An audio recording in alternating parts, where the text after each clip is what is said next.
When you're in a vacation mode versus living mode is completely two different things. You are not going to see the things that irritate you, the things that are negative before you've been there for a while. Even if you've been there for 6 months, you probably won't notice it.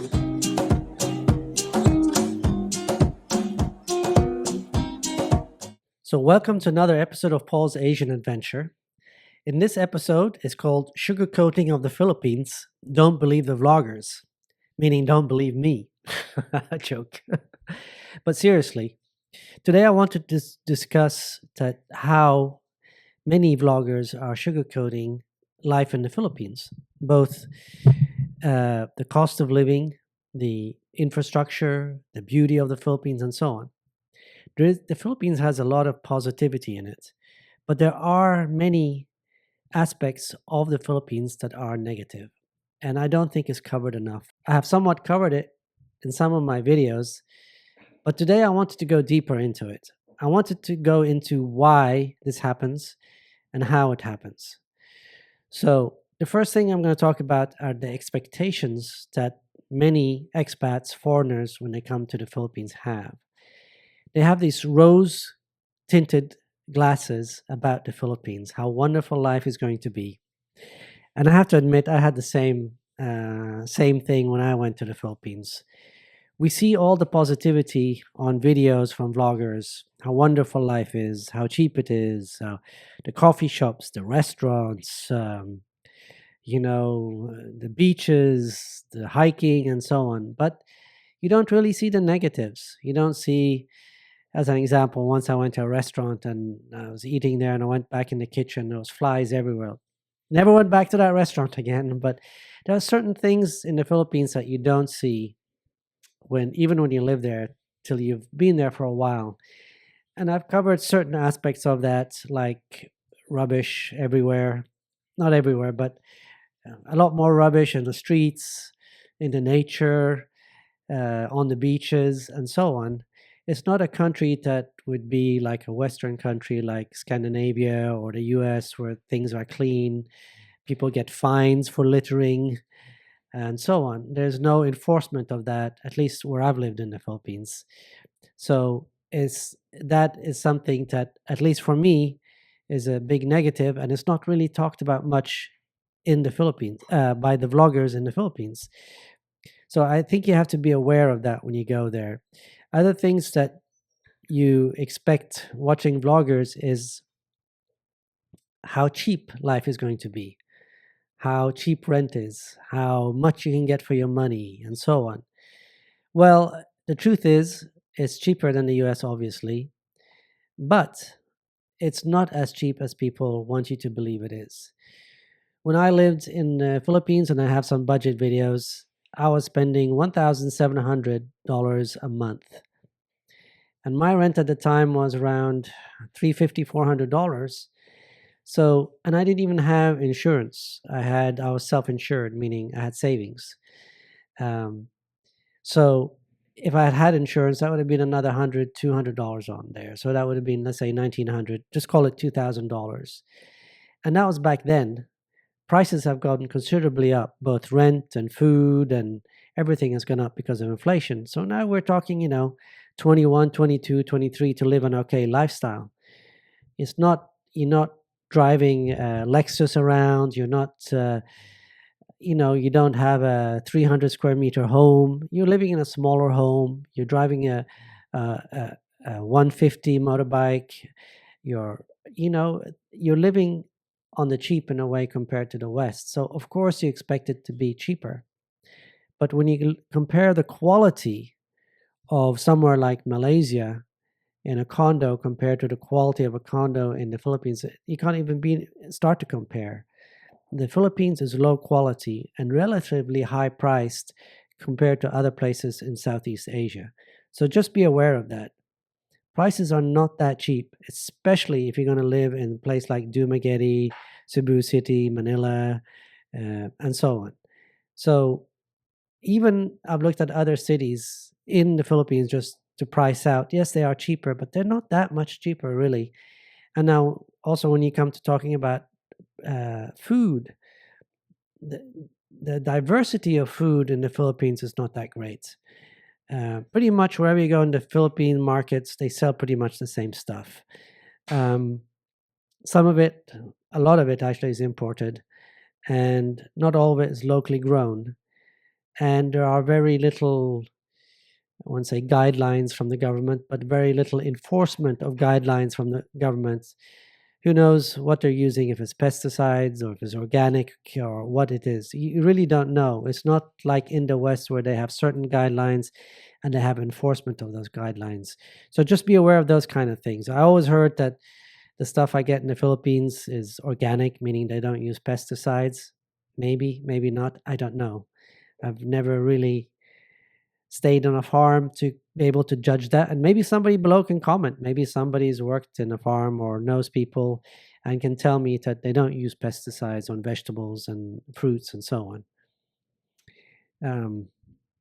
The other thing that many people make a mistake of is going to the Philippines for a few holidays, 3-4 weeks at a time, and being completely impressed by it, loving the women, loving the nature, loving everything, and then going home, back to the US, back to to Europe, going wherever they live, Australia, wherever, and selling everything and deciding, you know, I am moving for good, which to me is a very brave decision, because when you're in a vacation mode versus living mode is completely two different things. You are not going to see the things that irritate you, the things that are negative, before you've been there for a while. Even if you've been there for 6 months, you probably won't notice it, because all the positivities are still positive for you. You won't even start noticing, your brain won't even start noticing the negative stuff before some time has gone.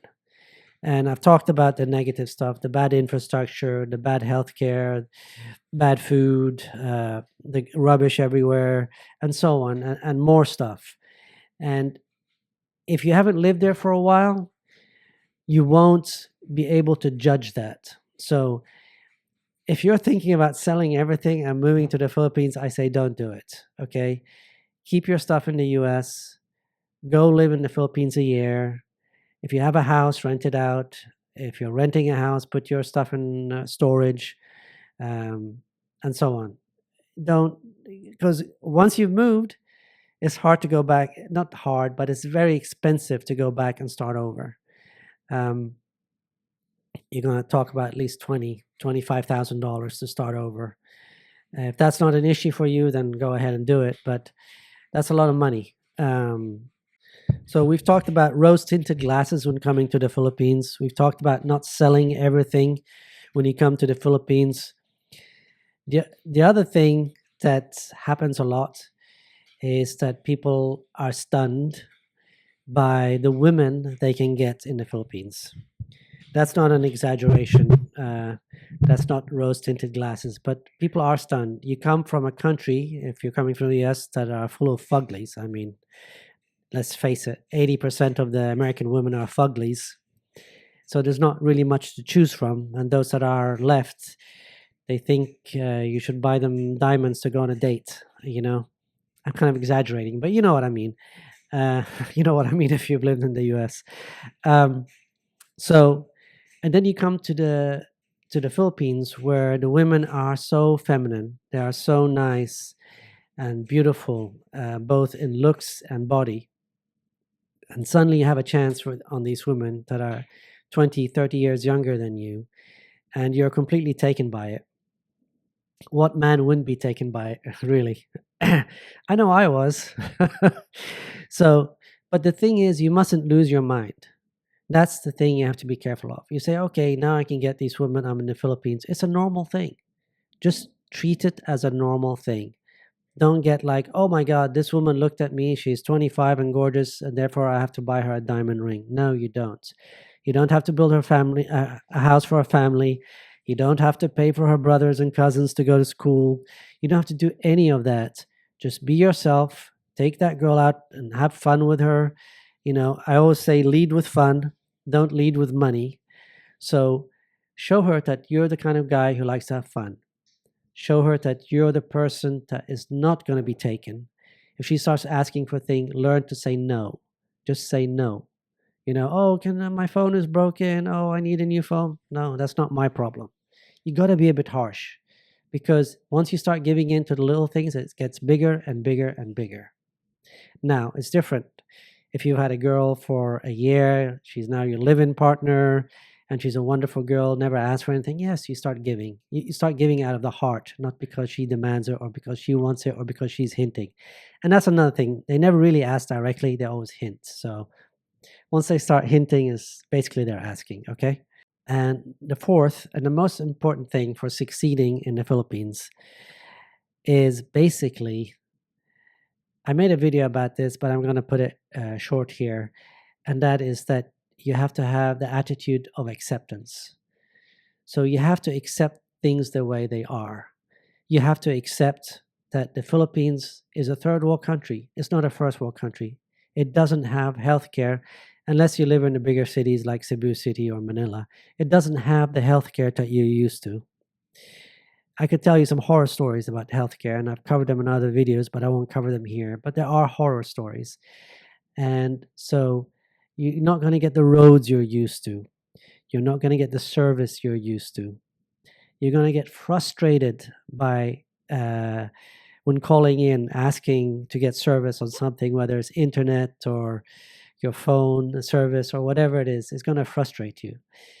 And you have to learn that's acceptance. The worst thing you can do is go in the Philippines and start shouting at customers, customer care representative.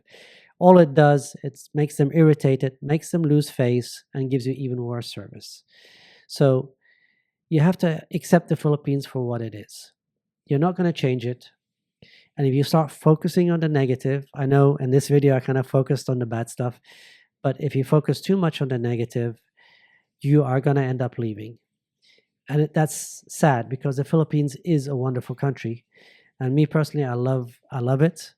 Even with all the negative parts that I talked about, I still love it. It's just like in a relationship, okay?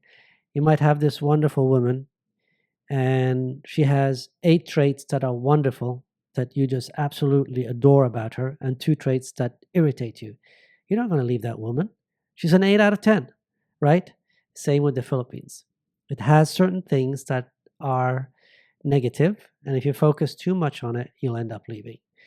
So I think with that, I'm going to wrap up and say, welcome to the Philippines if you're going. Just be careful.